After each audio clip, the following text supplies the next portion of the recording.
around, and don't get me wrong, there's massive amounts of really, really beautiful cars. But we got to the Exo Nobel booth, and there's just one car that really popped and like just completely blew me away, and that is this beautiful 300 SL Mercedes-Benz that is right here behind us. I grabbed the owner, Rich Buckley, and we're about to find out how this car came to be.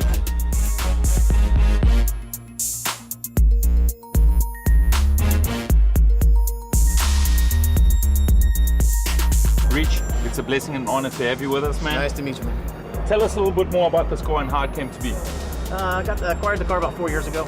We reached out to the Roadster shop, and it's on a Roadster shop chassis. Oh wow, so it's on a unique chassis? It's on a unique one-off chassis. They're really great to work with, and so we needed to start with a great foundation. So they put their heads together, came up with a beautiful product, and then about 2 years from the chassis arriving to what you see here right now. It's got about 650 horsepower. Hold on. Just slow down real quick. So this car, first, what year is this? 1950? 1955 Gullwing. A 1955 Gullwing has just now received a power plant of how many horsepower? 650 horsepower. So is it still a Mercedes-Benz engine? No. Tell us a little bit about the engine. It's an LS-based motor from Chevrolet. Okay. Styled out to look and to emulate a lot of the shapes and textures of an original 55 Gullwing. Wow.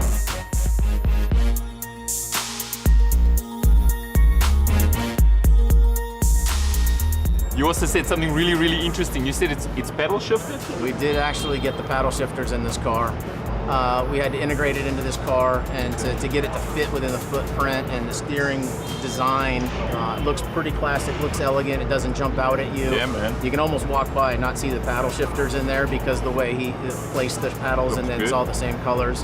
But then also, you noticed when you walked up that we actually got carbon ceramic brakes on this car also. So Indeed. it's basically a super classic car, but it has all the features that you would expect to see in a new Porsche, Ferrari, or Mercedes. So when I first met you, you said there's an actual roll cage in this car? Because I didn't see it. Yeah, there actually is. You know, this car was pretty unique in '55. It actually was on a four-wheel independent chassis, but it was kind of a race tube chassis. So they actually had to hang the doors off of the top of that chassis because they didn't really have a good swinging point in the original car.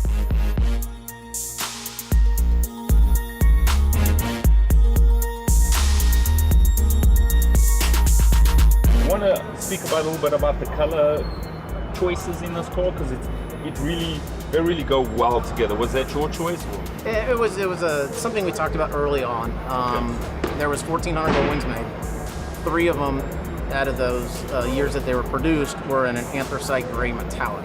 So it's a solid base color with a dual pearl. So when you walk up on it, it almost looks like it's a fine metallic, but it's actually done out of some pearls. And it's got a lot of character. As you see the light bouncing off of it. Yeah, it's actually it looks really wet and deep, and it's just got a lot of character to it.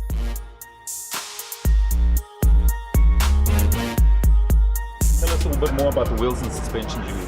Because this was such an iconic car, you know, it was hard to pick a wheel to show somebody that something is so cutting edge and innovative, but not go over the top. Yeah, keep it clean. So I think he kept it very clean and simple, with hiding the 5-lug bolt and doing that knockoff center cap that just covers the lug nuts. I think it turned out perfect. It's got a great stance, and it just looks incredible. This car, like, I've got to congratulate you. I appreciate it. Congratulate Dave Pendrick and his team, because they just built a once-off like piece of work of art. It's something that you could have in a private collection of art at home.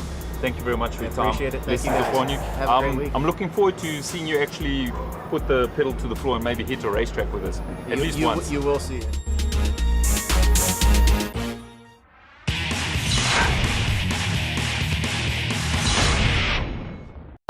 For tuning accessories and more on the local scene, AutoStyle has you covered.